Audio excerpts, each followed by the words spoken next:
الله وبركاته. الحمد لله الذي هدانا لهذا وما كنا لنهتدي لولا أن هدانا الله. الصلاة والسلام على أشرف خلق الله. أما بعد، قال الله تعالى في القرآن العظيم والفرقان المجيد بعد أعوذ بالله من الشيطان الرجيم بسم الله الرحمن الرحيم. سبحان الذي أسرى بعبده ليلا من المسجد الحرام إلى المسجد الأقصى الذي باركنا حوله لنريه من آياتنا إنه هو السميع البصير.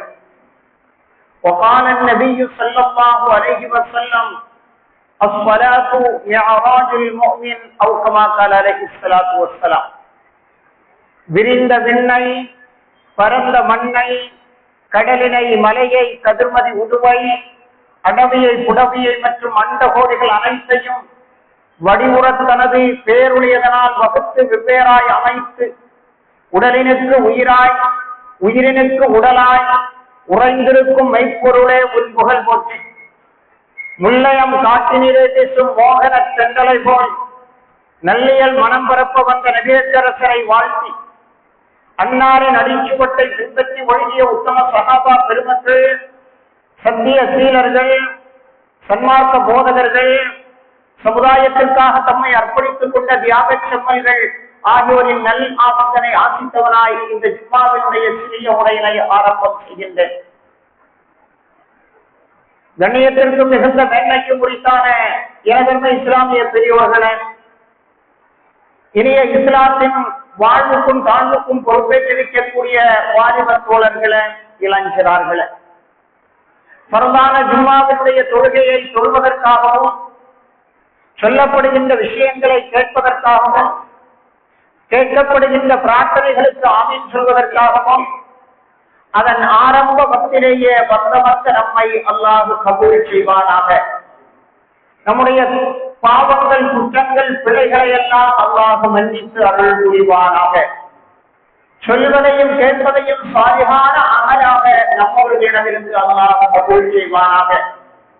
சொல்வதையும் கேட்பதையும் வாழ்வில் நடைமுறைப்படுத்த எனக்கும் உங்களுக்கும் தௌஃபீக் செய்தருள்வானாக. ஆபியத்தோடு ஆரோக்கியத்தோடு நீண்ட ஆயுளை நம் அனைவர்களுக்கும் அல்லாஹ் நசீபாக்கி தந்தருள்வானாக. எல்லா விதமான ஆபத்துகள், முசீபத்துகள், கஷ்டங்கள், நோய் நொடிகளை விட்டு நம்மையும் நம்மை நேசிப்பவர்களையும் அல்லாஹ் பாதுகாப்பானாக. ஜும்மாவினுடைய முழு பலனும் பெற்ற பாக்கிய சாலிகளாய் அல்லாஹ் நம் அனைவர்களையும் ஆக்கியர் புரிவானாக. அன்பான அல்லாஹுவின் நல்லடியார்களே, அன்பு சகோதரர்களே, இன்னும் சில நாட்களில் கண்மணி நாயகம் ஸல்லல்லாஹு அலைஹி வஸல்லம் அவர்களுடைய மகத்தான ஒரு பயணத்தை நினைவு கூறக்கூடிய தினம் நம்மை நோக்கி வந்து கொண்டிருக்கிறது. அருமை நாயகம் நபி முஹம்மது முஸ்தபா ஸல்லல்லாஹு அலைஹி வஸல்லம் அவர்கள் கிபி 571 ஏப்ரல் மாதம் 20ஆம் தேதி திங்கட்கிழமை அதிகாலை நேரத்தில் அவனியிலே அவதரித்தார்கள். 22,330 நாட்களும் துல்லியமாக 6 மணி நேரமும் இந்த அகிலத்திலே அவர்கள் வாழ்ந்தார்கள். இந்த 63 ஆண்டுகால வாழ்வில் கண்மணி நாயகம் நபி முஹம்மது முஸ்தபா ஸல்லல்லாஹு அலைஹி வஸல்லம் அவர்கள் சாதிக்க வேண்டிய, ஆற்ற வேண்டிய பணிகள் ஏராளம் அவர்களுக்கு இருந்தது. அருமை நாயகம் நபி முஹம்மது முஸ்தபா ஸல்லல்லாஹு அலைஹி வஸல்லம் அவர்கள் சொல்வார்கள், அமாஉ உம்மதி மா பைன 60 இலா 70. எனது சமுதாயத்தவர்களுக்கு அல்லாஹ் இந்த உலகத்திலே வாழுகிற வாய்ப்பு அவர்களுக்கு 60க்கும் 70க்கும் இடைப்பட்ட காலம்தான். 60 அல்லது 70, இதை தாண்டி வாழ்பவர்கள் குறைவோ என்ற கருத்து கண்மணி நாயகம் நபி முஹம்மது முஸ்தபா ஸல்லல்லாஹு அலைஹி வஸல்லம் அவர்கள் சொல்லி காட்டினார்கள் என்றால், அந்த சமுதாயத்திற்கு அல்லாஹ் எந்த வயதை, ஆயுளை, வருடங்களை நிர்ணயித்திருந்தானோ அதே ஆயுள்தான். சரியா? சரியாக 63 ஆண்டு காலம் அவனிலே வாழ்ந்த அருமை நாயகம் நபி முஹம்மது முஸ்தபா ஸல்லல்லாஹு அலைஹி வஸல்லம் அவர்கள் ஓய்வு என்பதற்கு விடுதலை அளித்துவிட்டு ஓய்வு என்பதே இல்லாமல் பம்பரமாய் சுழன்று பணியாற்றினார்கள் கண்மணி நாயகம் நபி முஹம்மது முஸ்தபா ஸல்லல்லாஹு அலைஹி வஸல்லம். காரணம், அவர்களுக்கு கொடுக்கப்பட்ட, அவர்கள் மாற்ற வேண்டிய துறைகள், கொடுக்கப்பட்ட பணிகள் அவர்களுக்கு ஏராளமாக இருந்தது. 23 ஆண்டுகளில் இந்த உலகத்திலே நீதியை நிலைநாட்ட வேண்டும். அநியாயமிக்கவர்கள் வாழ்ந்து கொண்டிருந்த அந்த காலகட்டத்தில் உலகத்திலே 23 ஆண்டுகளில் தான் நபி என்பதை அறிமுகப்படுத்திய பிறகு கிடைக்கின்ற அந்த 23 ஆண்டுகளில் உலகத்தில் நீதியை நிலைநிறுத்த வேண்டும். உழைத்து உழைத்து களைத்து போன தொழிலாளியின் வியர்வை சிந்துவதற்கு முன்னால் அவனுடைய கூலியை கொடுக்க வேண்டிய ஒரு சூழ்நிலையை, கொடுத்துவிட வேண்டிய ஒரு சூழ்நிலையை உலகத்திலே உருவாக்க வேண்டும். 23 ஆண்டுகளில் பெண்களுக்கு விடுதலை அளிக்க வேண்டும், பெண்களுக்கு சுதந்திரம் அளிக்க வேண்டும். வாழுகிற சுதந்திரம். பெண்கள் பிறந்துவிட்டால் அவர்களை உயிரோடு புதைத்துக் கொண்டிருந்த அந்த காலகட்டத்தில் வாழுகிற உரிமையை, பெண்களுக்கு வாழ்வுரிமையை உலகத்திலே நிலைநிறுத்த வேண்டும். 23 ஆண்டுகளில் பெண்களுக்கு எந்த உரிமைகளும் வழங்கப்படவில்லை. சொத்தில் பங்கு இல்லை, கல்வி தேட உரிமை இல்லை, கணவனை தேர்ந்தெடுக்க உரிமை இல்லை. இப்படி அத்துணை உரிமைகளும் பறிக்கப்பட்டு வாழ்ந்த அந்த காலத்தில் அத்துணை உரிமைகளையும் பெண்களுக்கும் கொடுக்க வேண்டும். சொத்திலே அவர்களுக்கு உரிமை இருக்கிறது, கல்வியிலே அவர்களுக்கு உரிமை இருக்கிறது, கணவனை தேர்ந்தெடுப்பதிலே அவர்களுக்கு உரிமை இருக்கிறது, கைம்பெண்களாக இருந்தால் மறுமணம் முடிப்பதிலே அவர்களுக்கு உரிமை இருக்கிறது என பெண்ணுரிமையை உலகத்திலே நிலைநிறுத்த வேண்டும். 23 ஆண்டுகளில் அனைவருக்கும் கல்வியை கொண்டு சேர்த்து கல்வியிலே புரட்சி செய்ய வேண்டும். 23 ஆண்டுகளில் நிறவேதம், மொழிவேதம், இரவேதம் அத்துணையையும் அகற்றி கருப்பனையும் வெளுத்தவனையும், கருப்பனையும் வெள்ளையனையும், அரபியரையும் அரபி அல்லாதவரையும் ஒரே தட்டில் அமர்ந்து உணவு உண்ணக்கூடிய அளவுக்கு நிறவரியை, இனவரியை, மொழிவரியை மாற்றி அமைக்க வேண்டும். 23 ஆண்டுகளில் ஆம், சொர்க்கத்தை சொல்லித்தர வேண்டும், சுவனத்தை சொல்லித்தர வேண்டும், ஆர்வமூட்ட வேண்டும், நரகத்தை பற்றி எச்சரிக்கை செய்ய வேண்டும். 23 ஆண்டுகளில் 23 ஆண்டுகளில் சிராத்துல் முஸ்தகீம் பாலத்தை பற்றி சொல்லித்தர வேண்டும். 23 ஆண்டுகளில் மீசானை பற்றி சொல்லித்தர வேண்டும். 23 ஆண்டுகளில் மஹ்ஷர் மைதானத்தை பற்றி சொல்லித்தர வேண்டும். 23 ஆண்டுகளில் ஹவுதுல் கௌசரை பற்றி சொல்லித்தர வேண்டும். 23 ஆண்டுகளில் உயிரை பறிக்கின்ற அஸ்ராயில் அலைஹிஸ்ஸலாம் அவர்களை பற்றி சொல்லித்தர வேண்டும். 23 ஆண்டுகளில் ரகீப் அதீத் என்ற மலக்குமார்களை பற்றி சொல்லித்தர வேண்டும். உங்கள் அமல்கள் எழுதப்படுகிறது, உங்கள் செயல்கள் குறிக்கப்படுகிறது என ரகீப் அதீதை பற்றி சொல்லித்தர வேண்டும். 23 ஆண்டுகளில் முன்கர் நக்கீரை பற்றி சொல்லித்தர வேண்டும். 23 ஆண்டுகளில் அரசியலில் நேர்மையை உண்டாக்க வேண்டும். ஆட்சியும் அரசியலும் அதிகாரமும் கையில் வைத்துக் கொண்டு ஒரு சமுதாயத்தை அடக்கி ஆளக்கூடிய அவர்களுக்கு மத்தியில் அரசியலிலே நேர்மையை சொல்லித்தர வேண்டும். எக்கனாமிக் ஜஸ்டிஸ் என்று சொல்லக்கூடிய பொருளாதாரத்திலே நீதியை 23 ஆண்டுகளில் நிலைநாட்ட வேண்டும்.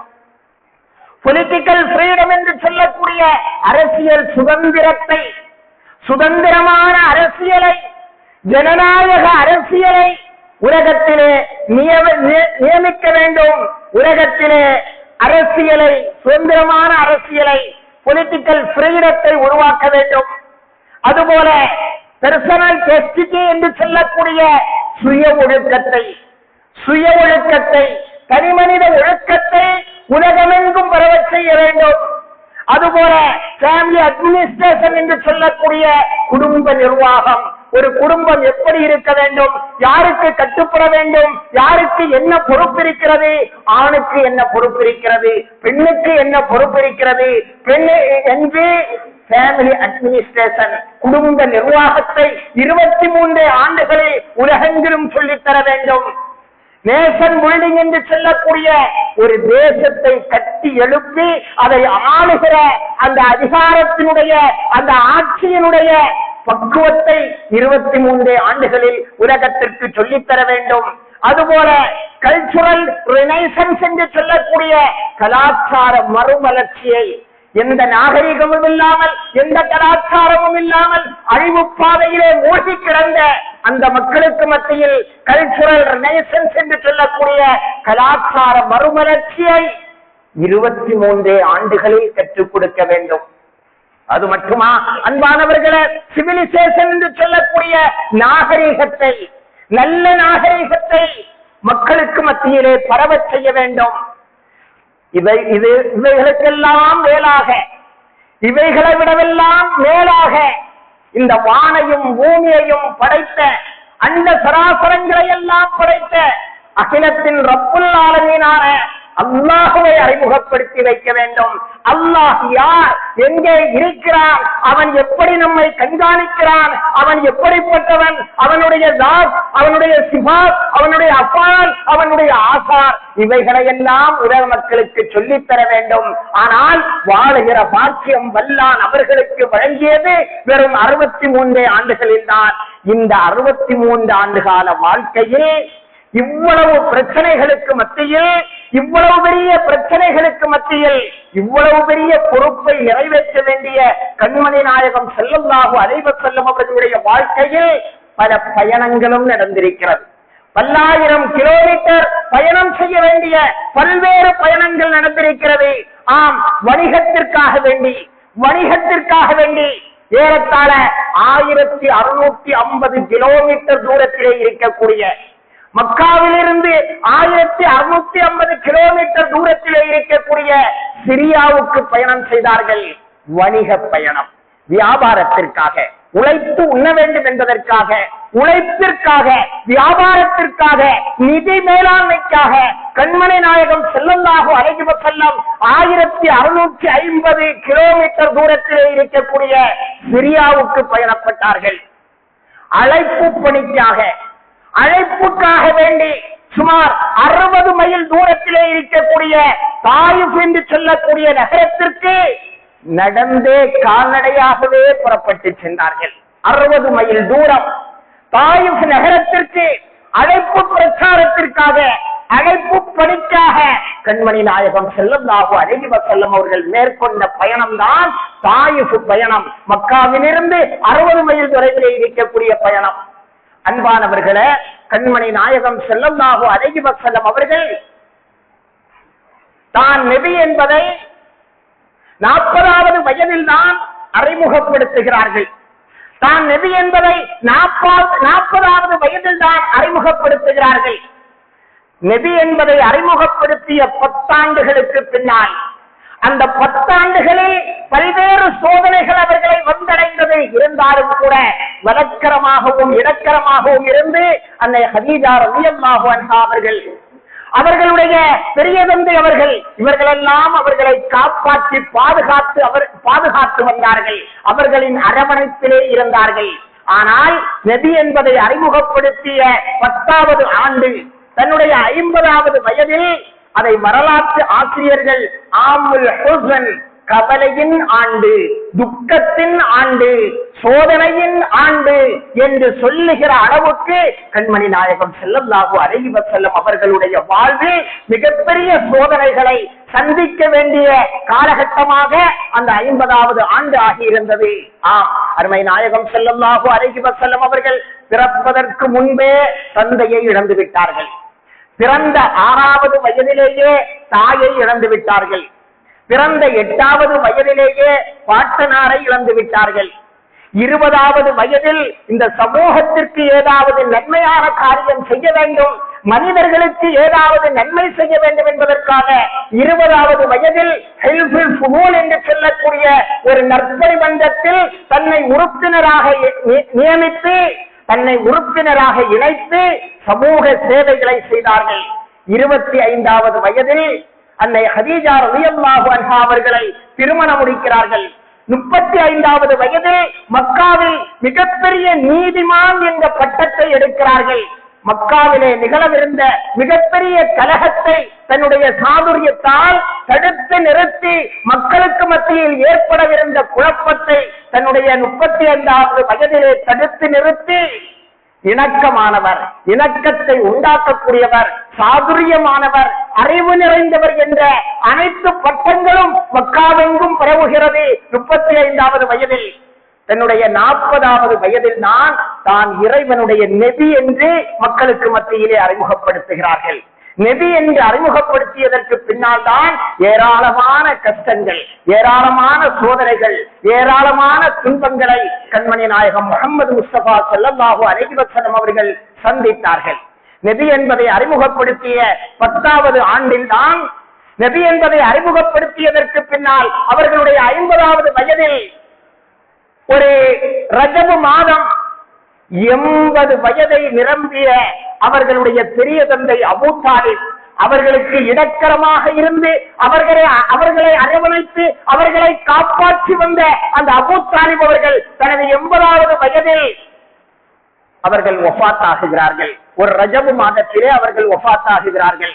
ரஜபு முடிந்து அடுத்த ரமலானில் 65 வயது நிரம்பிய அன்னை ஹதீஜா ரலியல்லாஹு அன்ஹா அவர்கள் இஸ்லாத்திற்காக வேண்டி அனைத்தையும் துறந்து கண்மணி நாயகம் ஸல்லல்லாஹு அலைஹி வஸல்லம் அவர்களுடைய காலடியில் தனது திரண்ட சொத்துக்களை எல்லாம் கொட்டி கொடுத்து இஸ்லாமிய வளர்ச்சிக்கு மட்டுமல்ல கண்மணி நாயகத்தினுடைய பாதுகாப்புக்கு அரணாக இருந்த அன்னை ஹதீஜா ரலியல்லாஹு அன்ஹா அவர்கள் தன்னுடைய 65வது வயதில் ரமலான் மாதம் அவர்களும் வஃபாத் ஆகுகிறார்கள். இருவருடைய மரணமும் கண்மணி நாயகத்தை கலங்க வைக்கிறது. அருமை நாயகம் ஸல்லல்லாஹு அலைஹி வஸல்லம் அவர்கள் தன்னுடைய பிரச்சாரத்திற்கு உந்துதலாக, தன்னுடைய பிரச்சாரத்திற்கு ஆதரவாக இருக்கும் என்பதற்காக வேண்டி 60 மைல் தூரம் உள்ள தாயிஃப் நகரத்திற்கு தன் வளர்ப்பு மகனையும் கூட்டிக் கொண்டு கால்நடையாகவே நடந்து செல்கிறார்கள். ஷவ்வால் மாதத்தில், அந்த ஷவ்வால் மாதத்தில் நடந்து 60 மைல் தூரம் நடந்து அவர்கள் எதை நாடி சென்றார்களோ, எதை விரும்பினார்களோ அந்த விருப்பம் அங்கே அவர்களுக்கு சுத்தமாக நிறைவேறவில்லை. சுத்தமாக அவர்களுடைய எண்ணம் அங்கே நிறைவேறவில்லை. கவலையோடும் கம்பலையோடும் அவர்கள் திரும்பி வருகிறார்கள். அப்படி திரும்பி வந்ததற்கு பின்தான் உலகமே அதிசயிக்கக்கூடிய விண்வெளி பயணம் என்று சொல்லக்கூடிய இஸ்ரா மிஅராஜ் என்று சொல்லக்கூடிய அண்ணல் நபியின் வாழ்வில் நடந்த அற்புதமான அந்த பயணம் நடக்கிறது. உம்மஹானி ரலியல்லாஹு அன்ஹா அவர்கள் சொல்வார்கள், பாத்தன் நபி ஸல்லல்லாஹு அலைஹி வஸல்லம் லைலத்தன் உஸ்ரிய பிஹி ஃபீ பைத்தி. ரசூலுல்லாஹி ஸல்லல்லாஹு அலைஹி வஸல்லம் எந்த இரவில் மிஅராஜ் சென்றார்களோ, விண்வெளி பயணம் சென்றார்களோ, அந்த இரவில் என்னுடைய வீட்டில் தான் அவர்கள் தங்கினார்கள். இரவிலே திடீரென்று நான் கண் விழித்து பார்த்தேன், அவர்களை காணவில்லை. இரவிலே நான் அவர்கள் உறங்கிக் கிடக்கக்கூடிய இடத்திலே அவர்கள் உறங்கிக் கொண்டிருக்கிறார்களா என நான் கண் விழித்து பார்த்தேன். இரவிலே அவர்களை நான் காணவில்லை. பதறி போனேன், பயந்து போனேன். காரணம், உறக்கமே எனக்கு கரைந்து போய்விட்டது. ஏன்? மகாபத் குறைஷ், ஏதாவது குறைசி சிறுவர்கள் அவர்களை இழுத்து சென்று அவர்களை கூட்டி சென்று ஏதாவது அநியாயம் செய்து விடுவார்களோ, ஆக்கிரமிப்பு செய்து விடுவார்களோ, அத்துமீறி விடுவார்களோ, அடித்து துன்புறுத்தி விடுவார்களோ, ஏதாவது அவர்களுக்கு வேண்டாத காரியங்கள் செய்து விடுவார்களோ, அவர்களை வேதனைக்குரியவர்களாக ஆக்கி விடுவார்களோ என குறைஷிகளில் விவரமற்றவர்கள் அவர்களுக்கு ஏதாவது தொந்தரவு கொடுத்து விடுவார்கள் என்ற அச்சத்தின் காரணமாக என் உறக்கமே போய்விட்டது. ஆனால் சிறிது நேரத்தில் அப்படியே கண்ணயர்ந்து மீண்டும் விழித்து பார்த்தேன், அவர்களுடைய வீட்டில் அவர்கள் படுத்து கிடந்தார்கள். அன்பானவர்களே, இந்த செய்தியை உம்மஹானி ரலியல்லாஹு அன்ஹா அவர்கள் நமக்கு சொல்லித் தருகிறார்கள் என்றால் இங்கே ஒரு விஷயத்தை ஆணித்தரமாக விளங்கிக் கொள்ள வேண்டும். அவர்களுடைய விண்வெளி பயணம் அவர்களுடைய பூத உடலோடும் அவர்களுடைய உயிரோடும் அவர்களுடைய ஆன்மாவோடும் அவர்களுடைய சரீரத்தோடும் தான் அந்த பயணம் நடந்தது என்பதற்கு இது தெளிவான ஆதாரமாக இருக்கிறது. அது மட்டுமல்ல அன்பானவர்களே, இஸ்ரா மிஅராஜ். இஸ்ரா என்று சொன்னால் மக்காவில் இருந்து பலஸ்தீன் வரைக்கும், பைத்துல் முகத்தஸ் வரைக்கும் ஏறத்தாழ 1441 கிலோமீட்டர் தூரம் இருக்கிறது. அந்த தூரத்தில் இரவினுடைய சிறிது நேரத்திலே அவர்கள் சென்றார்களே, அந்த பயணத்திற்கு தான் இஸ்ரா என்று சொல்வார்கள். பலஸ்தீனில் இருந்து பைத்துல் முகத்தஸில் இருந்து 7 வானங்களையும் தாண்டி சுவனத்தையும் நரகத்தையும் கண்டுகளித்து சிதறத்துல் முந்தஹாவையும் கண்டுகளித்து வந்தார்களே, அந்த நிகழ்வுக்கு மிஅராஜ் என்று சொல்வார்கள். அதுதான் இஸ்ரா மிஅராஜ். அன்பான அல்லாஹ்வின் நல்லடியார்களே, அன்பு சகோதரர்களே, அருமை நாயகம் ஸல்லல்லாஹு அலைஹி வஸல்லம் அவர்கள் இஸ்ரா மிஅராஜ் முடித்ததற்கு பின்னால் அவர்களுக்கு ஒரு வெற்றி பயணம் இருந்தது. அதுதான் மதீனாவை நோக்கிய பயணம். சுமார் 450 கிலோமீட்டர் தூரத்திலே இருக்கக்கூடிய மதீனாவில் இஸ்லாமிய ஒரு ஆட்சி அமைப்பதற்காக வேண்டி, இஸ்லாமிய ஆட்சியினுடைய அஸ்திவாரத்தை இடுவதற்காக வேண்டி கண்மணி நாயகம் முஹம்மது முஸ்தபா ஸல்லல்லாஹு அலைஹி வஸல்லம் அவர்கள் மதீனாவை நோக்கி பயணம் செய்த வெற்றி பயணமும் இருக்கிறது. வணிக பயணம் செய்தார்கள், பிரச்சார பயணம் செய்தார்கள், வெற்றி பயணம் செய்தார்கள். அல்லாஹுடைய திருஷ்டாந்தத்தையும் அத்தாட்சியையும் காண்பதற்காக விண்வெளிக்கும் பயணம் செய்தார்கள். அந்த விண்வெளி பயணம் தான் இன்னும் சில நாட்களில் அந்த நினைவை நமக்கு ஊட்டுகின்ற, அந்த நிகழ்வை நமக்கு ஞாபகப்படுத்துகிற அந்த தினம் இன்னும் சில நாட்களில் நம்மை நோக்கி வந்து கொண்டிருக்கிறது. அன்பான அல்லாஹ்வின் நல்லடியார்களே, அன்பு சகோதரர்களே, கண்மணி நாயகம் முஹம்மது முஸ்தபா ஸல்லல்லாஹு அலைஹி வஸல்லம் அவர்கள் சொல்வார்கள், இன்னல்லாஹ் இஸ்தஃபா இப்ராஹீம் பில் குல்லா. அல்லாஹ் ரப்புல் ஆலமீன் குல்லத் என்று சொல்லக்கூடிய ஒரு பதவி, ஒரு நேசம், நட்பு என்று சாதாரணமாக சொல்கிறோம். குல்லத் என்று சொல்லக்கூடிய ஒரு பதவி, அந்த பதவிக்கு இப்ராஹிம் அலைஹிஸ்ஸலாம் அவர்களை தேர்ந்தெடுத்தார். வஸ்தஃபா மூஸா பில் கலாம். அல்லாஹ்விடத்திலே நேரடியாக உரையாடுவதற்கு மூஸா அலைஹிஸ்ஸலாம் அவர்களை தேர்ந்தெடுத்தார். வஸ்தஃபா முஹம்மதன் பிர்ருயா. அல்லாஹுவை நேரடியாக காண்பதற்கு, நேரான பார்வையால் அல்லாஹுவை பார்ப்பதற்கு முஹம்மது ஸல்லல்லாஹு அலைஹி வஸல்லம் அவர்களை அல்லாஹ் தேர்ந்தெடுத்தார் என ஹதீஸ் கிரந்தங்களிலே சொல்லப்படுவது போல, அன்பானவர்களே, வரலாற்றின் வெளிச்சத்தில் பிறந்தவர்கள் கண்மணி நாயகம் ஸல்லல்லாஹு அலைஹி வஸல்லம். அவர்களுடைய ஒவ்வொரு செயல்பாடுகளும், அவர்களுடைய ஒவ்வொரு பயணமும், அவர்களுடைய ஒவ்வொரு கொடுக்கல் வாங்கலும், அவர்களுடைய ஒவ்வொரு பேச்சும் மூச்சும் வரலாற்றிலே பதிவு செய்யப்பட்டிருக்கிறது. ரஜபு பிறை 27 கிபி 621 உம்மஹானி ரலியல்லாஹு அன்ஹா அவர்களுடைய வீட்டில் கண்மணி நாயகம் படுத்துறங்குகிற பொழுதுதான் இஸ்ரா மிஅராஜ் என்று சொல்லக்கூடிய அந்த நிகழ்வு, அந்த அதிசய பயணம் அவர்களுக்கு ஏற்படுகிறது.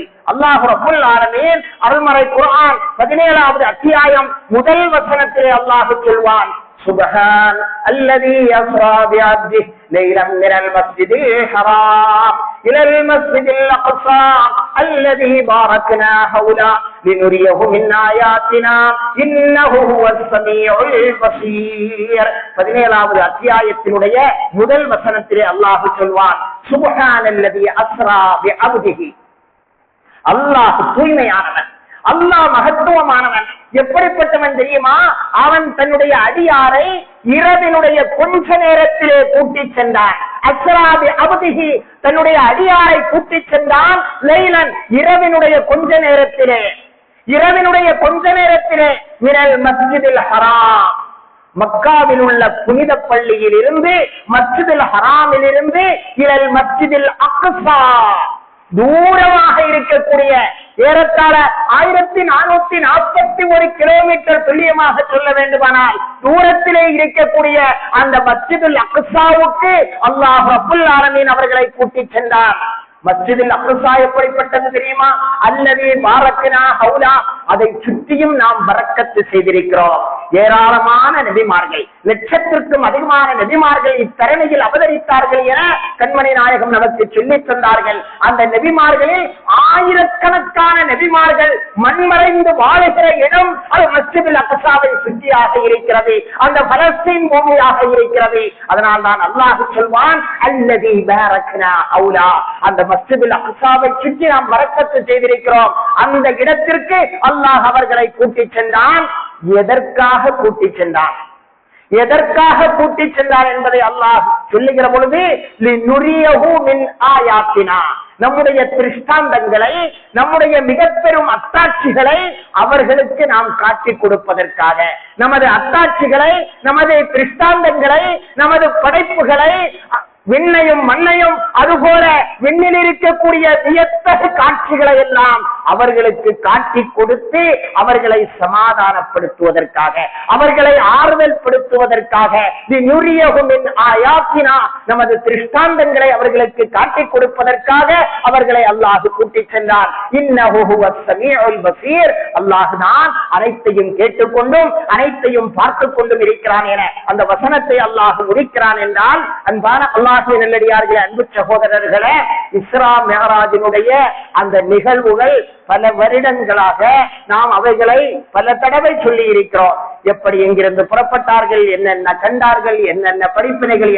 எனவே நான் அந்த விஷயங்களின் பக்கம் செல்லாமல் ஓரிரு தகவல்களை மட்டும் உங்களுடைய சிந்தையிலே படுத்தினேன். அதுபோல கண்மணி நாயகம் நபி முஹம்மது முஸ்தபா ஸல்லல்லாஹு அலைஹி வஸல்லம் அவர்கள் 7 வானங்களையும் தாண்டி சென்றார்கள். முதல் வானத்தில் நபி ஆதம் அலைஹிஸ்ஸலாம் அவர்களை பார்த்தார்கள். ஏன் 1,24,000 நபிமார்களையும் மஸ்ஜிதுல் அக்ஸாவிலே நிறுத்தி இமாமாக நின்று ரசூலுல்லாஹ் தொழ வைத்தார்கள், அங்கு வைத்து பார்த்தார்கள். பிறகு ஆதம் அலைஹிஸ்ஸலாம் அவர்களை முதல் வானத்திலே பார்த்தார்கள். ஏன் குறிப்பிட்ட சில நபிமார்களை மட்டும், ஒரு 8 நபிமார்களை மட்டும் அருமை நாயகம் ஸல்லல்லாஹு அலைஹி வஸல்லம் அவர்கள் பார்ப்பதற்கான காரணம் என்ன என்பதை இஸ்லாமிய அறிஞர்கள் நமக்கு சொல்லுகிற பொழுது, முதல் வானத்தில் நபி ஆதம் அலைஹிஸ்ஸலாம் அவர்கள் ஷைத்தானுடைய சூழ்ச்சியால் சுவனத்திலிருந்து பூமிக்கு அவர்கள் இறக்கப்பட்டார்கள். மனித உருவில் வாழக்கூடிய சில ஷைத்தான்களினுடைய சூழ்ச்சியால், வெறித்தனத்தால், அவர்களுடைய விரோதத்தால் மக்காவிலிருந்து நீங்களும் மதீனாவுக்கு அனுப்பப்படுவீர்கள், மதீனாவுக்கு செல்ல வேண்டியது இருக்கும். ஆதம் அலைஹிஸ்ஸலாம் சுவனத்தில் இருந்து பூமிக்கு வந்ததனால் மக்கள் பரவினார்கள். நீங்கள் மக்காவில் இருந்து மதீனாவுக்கு செல்வதனால் முஸ்லிம்கள் பரவுவார்கள், இஸ்லாம் உலகெங்கிலும் பரவும் என்ற அந்த நற்செய்தியை சொல்லுவதற்காகத்தான் அல்லாஹ் ரப்புல் ஆலமீன் முதல் வானத்தில் நபி ஆதம் அலைஹிஸ்ஸலாம் அவர்களை அல்லாஹ் சந்திக்க வைத்தான். இரண்டாவது வானத்தில் யஹ்யா அலைஹிஸ்ஸலாம், ஈசா அலைஹிஸ்ஸலாம் அவர்களை அருமை நாயகம் ஸல்லல்லாஹு அலைஹி வஸல்லம் அவர்கள் சந்தித்தார்கள். அதாவது யஹ்யா அலைஹிஸ்ஸலாம், ஈசா அலைஹிஸ்ஸலாம் இருக்கிறார்களே, யூதர்களால் கடுமையான சோதனைக்கு உட்படுத்தப்பட்டவர்கள். வாளால் அறுத்து கொல்லப்படுகிற அளவுக்கு, கொல்லுகிற அளவுக்கு பல நபிமார்களை சித்திரவதை செய்தார்கள் யூத சண்டாளர்கள். எனவே அப்படி யூதர்களால் ஆக்கிரமிப்புக்குள்ளாக்கப்பட்ட, யூதர்களால் கடுமையான தாக்குதல்களுக்கு உள்ளாக்கப்பட்ட யஹ்யா அலைஹிஸ்ஸலாம் அவர்களையும் ஈசா அலைஹிஸ்ஸலாம் அவர்களையும் அங்கே அவர்கள் பார்த்தார்கள். பார்த்ததற்கு காரணம், உங்களையும் இந்த யூதர்கள் சும்மா விட மாட்டார்கள். ஆம், கைபர் யுத்தத்தில் கண்மணி நாயகம் ஸல்லல்லாஹு அலைஹி வஸல்லம் அவர்களுக்கு விருந்து தருகிறேன் என்று கூறி விஷத்தை வைத்தவர்களும் யூதர்கள் தான். ஆனால் அந்த விருந்து கொடுத்த அந்த இறைச்சியே அவர்களிடத்திலே பேசியது, விஷம் தோய்க்கப்பட்டிருக்கிறேன் என. இந்த அதிசயங்களும் அவர்களுக்கு நிகழ்ந்தது. எனவே யூதர்களுடைய விரோதமும் குரோதமும் பகையும் காழ்ப்புணர்வும் அவர்களுக்கு இருந்தது போல உங்களுக்கும் இருக்கும். நீங்கள் சபோர்ட் செய்ய வேண்டும் என்பதற்காக வேண்டித்தான் யஹ்யா அலைஹிஸ்ஸலாம் அவர்களையும் ஈசா அலைஹிஸ்ஸலாம் அவர்களையும் அல்லாஹ் சந்திக்க வைத்தான். மூன்றாவது வானத்தில் நபி யூசுப் அலைஹிஸ்ஸலாம் அவர்களை சந்தித்தார்கள். யூசுப் அலைஹிஸ்ஸலாம் சொந்த சகோதரர்களால், சொந்த சகோதரர்களால் கடுமையான சோதனைக்கு உட்படுத்தப்பட்டார்கள். தந்தையிடமிருந்து பிரித்து பால்கணத்திலே போடப்பட்டு அடிமையாக ஏலமிடப்பட்டு மற்றவர்களுடைய வீட்டிலே வளருகிற அளவுக்கு கடுமையான சோதனைகளை உடன் பிறந்த சொந்த சகோதரர்களால் அவர்கள் சகித்தார்கள். அப்படி சகித்தும் கூட அல்லாஹ் ரப்புல் ஆலமீன் இந்த பூமியில் ஆட்சி அதிகாரத்தை நபி யூசுப் அலைஹிஸ்ஸலாம் அவர்களுக்கு கொடுத்தான். ஏழையான இவர்கள் அவர்களிடத்திலே வந்தபோது, எனக்கு இவ்வளவு தொந்தரவு செய்த உங்களை அவர்கள் நினைத்திருந்தால் பழி வாங்கி இருக்கலாம். ஆனால் என்ன சொன்னார்கள்? இன்று உங்களை நான் பழி வாங்கவே மாட்டேன். என்னதான் இருந்தாலும் நீங்கள் என்னுடைய உடன்பிறப்புகள். நான் செய்ததை அல்லாஹ் பார்த்துக் கொண்டிருக்கிறான். ஷைத்தான் உங்களை இப்படி செய்ய வைத்து விட்டான் என்று அவர்களை அப்படியே அரவணைத்து அவர்களுக்கு புகலிடம் கொடுத்து அவர்களுக்கு சகல வசதிகளையும் செய்து கொடுத்தார்களே. இந்த மனப்பான்மை நபியே உங்களிடத்திலும் இருக்க வேண்டும். மக்காவில் இருந்து உங்களை மக்கள் விரட்டினாலும் கூட பிறகு அல்லாஹ் உங்களுக்கு மக்காவின் அதிகாரத்தை தருகிற பொழுது பழி வாங்காதீர்கள். இந்த நற்குணம் அது உங்களிடத்திலும் இருக்க வேண்டும் என்பதை சூசகமாக சொல்வதற்காகத்தான் அல்லாஹ் ரப்புல் ஆலமீன் நபி யூசுப் அலைஹிஸ்ஸலாம் அவர்களை அல்லாஹ் சந்திக்க வைத்தான். கண்மணி நாயகம் ஹிஜ்ரி 8 ரமலானில் மக்கா வெற்றி கொண்ட போது முஸ்லிம்கள் இருக்கக்கூடாது என்பதற்காக வேண்டி மக்காவை விட்டும் ரசூலுல்லாஹி ஸல்லல்லாஹு அலைஹி வஸல்லம் அவர்கள் அப்புறப்படுத்தப்பட்டார்கள். அவர்கள் விரட்டப்பட்டார்கள். கடைசியில் நிலைமை என்ன? இன்று முஸ்லிம்களை தவிர வேறு எவரும் எவ்வளவுதான் பெரிய மல்டி மில்லியனராக இருந்தாலும் கூட மக்காவுக்குள் கால் வைக்க முடியாது. சவுதிக்கு செல்லலாம், வேறு இடங்களை பார்க்கலாம். ஆனால் குறிப்பிட்ட ஹரம் ஷரீஃப் இருக்கிறதே, அதில் இவர்களால் கால் வைக்க முடியாது. முஸ்லிம்களை தவிர வேறு எவரும் அங்கே போகக்கூடாது, மிதிக்கவும் கூட கூடாது என்கிற அளவுக்கு அல்லாஹ் ரப்புல் ஆலமீன் நிலைமையை மாற்றி அமைத்தான். அதுபோல முஸ்லிம்களை யாரெல்லாம் கருவறுக்க நினைக்கிறார்களோ அவர்களையும் அல்லாஹ் ரப்புல் ஆலமீன் முஸ்லிம்களை தவிர வேறு யாரும் வாழவில்லை என்கிற அளவுக்கு அந்த நிலத்தை அல்லாஹ் ஆக்குவான். அப்படி அல்லாஹ் ஆட்சியர் புரிவானாக. அன்பானவர்களே, நபி அருமை நாயகம் நபி முஹம்மது முஸ்தபா ஸல்லல்லாஹு அலைஹி வஸல்லம் யூசுப் அலைஹிஸ்ஸலாம் அவர்கள் சொன்னது போல ஃபத்ஹ் மக்காவில் ஹிஜ்ரி 8 குழுமியிருந்த அந்த மக்கத்து குறைஷிகள் எல்லாம் உயிரை கையிலே பிடித்துக் கொண்டு பயந்து போயிருந்தார்கள், நடுங்கிக் கொண்டிருந்தார்கள். ஆட்சி அதிகாரம் அத்துணையும் அவர்களுடைய கையிலே கிடைத்து விட்டது. நாம் இந்த ஊரை விட்டு அவர்களை விரட்டி அடித்தோம், நம்மை என்ன செய்ய போகிறார்களோ என்று அவர்கள் பயந்து கொண்டிருந்த போது அருமை நாயகம் சொன்னார்கள், எனது சகோதரர் யூசுப் சொன்ன அதே வார்த்தையை நான் சொல்கிறேன், யாரையும் நான் பழி வாங்க மாட்டேன், யாரையும் நான் பழி தீர்க்க மாட்டேன், எல்லோரும் என்னுடைய உடன்பிறப்புகளும் சொந்தங்களும் தான் என கண்மணி நாயகம் ஸல்லல்லாஹு அலைஹி வஸல்லம் அவர்கள் அறிவிப்பு செய்தார்கள். அன்பானவர்களே, 4வது வானத்தில் இத்ரீஸ் அலைஹிஸ்ஸலாம் அவர்களை அருமை நாயகம் சந்தித்தார்கள். காரணம், கான அவ்வளமன் கத்தபத்தில் கலம், உலகத்தில் முதலாக பேனாவை கொண்டு எழுதியது இத்ரீஸ் அலைஹிஸ்ஸலாம் அவர்கள் தான். பேனா வைத்து எழுத படித்தது எழுதியது நபி இத்ரீஸ் அலைஹிஸ்ஸலாம். அருமை நாயகம் ஸல்லல்லாஹு அலைஹி வஸல்லம் அவர்கள் இது போல பல நாடுகளுக்கும் பல நாட்டின் தலைவர்களுக்கும் உங்களுடைய கடிதங்கள் செல்லும், உங்களுடைய அழைப்பு செல்லும், இஸ்லாமிய அழைப்பு நீங்கள் பல நாடுகளுக்கும் அனுப்புவீர்கள் என்ற அந்த செய்திக்காக வேண்டித்தான் நபி இத்ரீஸ் அலைஹிஸ்ஸலாம் அவர்களை 4வது வானத்திலே அல்லாஹ் சந்திக்க வைத்தான்.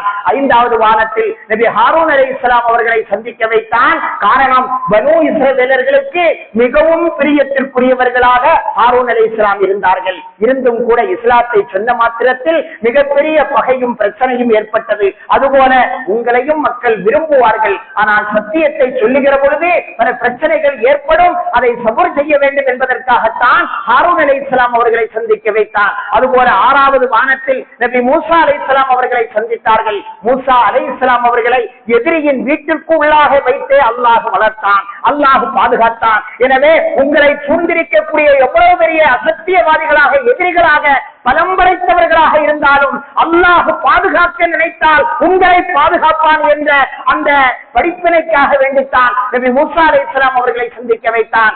7வது வானத்தில் நபி இப்ராஹிம் அலைஹிஸ்ஸலாம் அவர்களை சந்தித்தார்கள். மஸ்ஜிதே மஅமூரில் அருமை இப்ராஹிம் அலைஹிஸ்ஸலாத்து வஸ்ஸலாம் அவர்கள் பைத்துல் மஅமூரிலே தான் சாய்ந்து அப்படியே அமர்ந்திருந்தார்கள். பைத்துல் மஅமூரிலே சாய்ந்தவர்களாக நபி இப்ராஹிம் அலைஹிஸ்ஸலாம் வானில் இருக்கக்கூடிய பைத்துல் மாமூரிலே சாய்ந்தவர்களாக இருந்தார்கள். நபியே, உங்கள் எந்த கஅபாவை விட்டு உங்களை மக்கள் விரட்டுகிறார்களோ அந்த கஅபாவில் நீங்களும் இப்படி ஹாயாக சாய்ந்து உட்காருவீர்கள். உங்கள் அதிகாரத்தின் கீழ் அந்த கஅபா வரும் என்பதை காட்டுவதற்காகத்தான் 7வது வானில் பைத்துல் மாமூரில் சாய்ந்த நபி இப்ராஹிம் அலைஹிஸ்ஸலாம் அவர்களை அல்லாஹ் காட்டச் செய்தார் என மார்க்க அறிஞர்கள் நமக்கு சொல்லி காட்டுகிறார்கள் என்றால், அன்பான அல்லாஹ்வின் நல்லடியார்களே, அன்பு சகோதரர்களே, அருமை நாயகம் நபி முஹம்மது முஸ்தபா ஸல்லல்லாஹு அலைஹி வஸல்லம் அவர்கள் மிஅராஜுக்கு சென்று கொண்டு வந்த மிகப்பெரிய ஒரு அன்பளிப்பு தான் தொழுகையாக இருக்கிறது. 5 அன்பளிப்புகளை கொண்டு வந்தார்கள். சுருக்கமாக முடிக்கிறேன். 5 அன்பளிப்புகளை கொண்டு வந்தார்கள். அதில் முக்கியமான அன்பளிப்பு தொழுகையாக இருக்கிறது. கண்மணி நாயகம் ஸல்லல்லாஹு அலைஹி வஸல்லம் அவர்கள் சொல்வார்கள், அஸ்ஸலாத்து மிஅராஜுல் மூமின், தொழுகை இருக்கிறதே அது மோமின்களுக்கு மிஅராஜாக இருக்கிறது. அல்லாஹ்வோடு நேரடி உரையாடுகிற ஒரு வாய்ப்பு தொழுகையின் மூலம் எல்லா முஸ்லிம்களுக்கும் கிடைக்கிறது. மனப்பக்குவமாக இஹ்லாஸோடு, அச்சத்தோடு, பயபக்தியோடு அந்த தொழுகையை நாம் தொழ கடமைப்பட்டிருக்கிறோம். இஸ்ரா மிஅராஜுடைய நிகழ்ச்சிகளை ஆண்டாண்டுகள் கேட்டுக்கொண்டு, ஏதோ அந்த வரலாறுகளை கேட்டுக்கொண்டு அதை அப்படியே அடுத்தவரிடம் வருவதற்கு முன்னால் மறந்து விடுவதற்காக அல்ல சொல்லப்படுகிறது. இங்கே கிடைக்கக்கூடிய பாடமும் படிப்பினையும் என்ன? தொழுகை. குறைந்தபட்சம் அந்த தொழுகையில் மிக முக்கியமாக கண்காணிப்போடும் பேணுதலோடும் நாம் இருக்க வேண்டும். கண்மணி நாயகம் 1400 ஆண்டுகளுக்கு முன்னால் விண்வெளி பயணம் சென்றவர்கள் நமக்காக உம்மத்திற்காக கொண்டு வந்த அன்பளிப்பு தான் என்ற தொழுகை. அதில் நாம் அதிகம் கவனம் செலுத்துவோமாக. எல்லாம் அல்லாஹ் ஜல்லுஷானஹு வ தஆலா நேரத்தை பேணி தொழக்கூடிய நன்மக்களாக அல்லாஹ் நம் அனைவர்களையும் ஆக்கியது புரிவானாக. 5 கால தொழுகையை விடாமல் ஜமாஅத்தாக தொழுகிற நல்பாக்கியத்தை அல்லாஹ் நம் அனைவர்களுக்கும் தந்தருள்வானாக. நம்முடைய சந்ததிகளுக்கு அல்லாஹ் தந்தருள்வானாக. நாம் மரணிப்பது வரை அவனை நின்று வணங்குவதற்குரிய தௌஃபீக்கை அல்லாஹ் நம் அவர்களுக்கு செய்தருள்வானாக. எல்லா விதமான ஆபத்துகள், முசீபத்துகள், கஷ்டங்களை விட்டு நம் அனைவர்களையும் அல்லாஹ் பாதுகாப்பானாக. இஸ்லாத்தையும் முஸ்லிம்களையும் அழிக்க நினைக்கக்கூடிய சக்திகளை விட்டு அல்லாஹ் நம்மை பாதுகாப்பானாக. இஸ்லாத்தையும் முஸ்லிம்களையும் அழிக்க நினைக்கக்கூடிய சக்திகளை வேரோடும் வேரடி மண்ணோடும் அல்லாஹ் இல்லாமலாக்குவானாக. உலகத்தின் 4 பக்கங்களிலும் கஷ்டப்படக்கூடிய எல்லா முஸ்லிம்களினுடைய கஷ்டங்களையும் அல்லாஹ் போக்கி அருள் புரிவானாக. இஸ்லாத்திற்காக, முஸ்லிம்களுக்காக பாடுபடக்கூடிய போராளிகளுக்கு அல்லாஹ் வெற்றியை கொடுத்தருள்வானாக. ஆபியத்தோடு, ஆரோக்கியத்தோடு நீண்ட ஆயுளை நம் அனைவர்களுக்கும் அல்லாஹ் நசீபாக்குவானாக என்ற பிரார்த்தனையோடு நிறைவு செய்கிறேன்.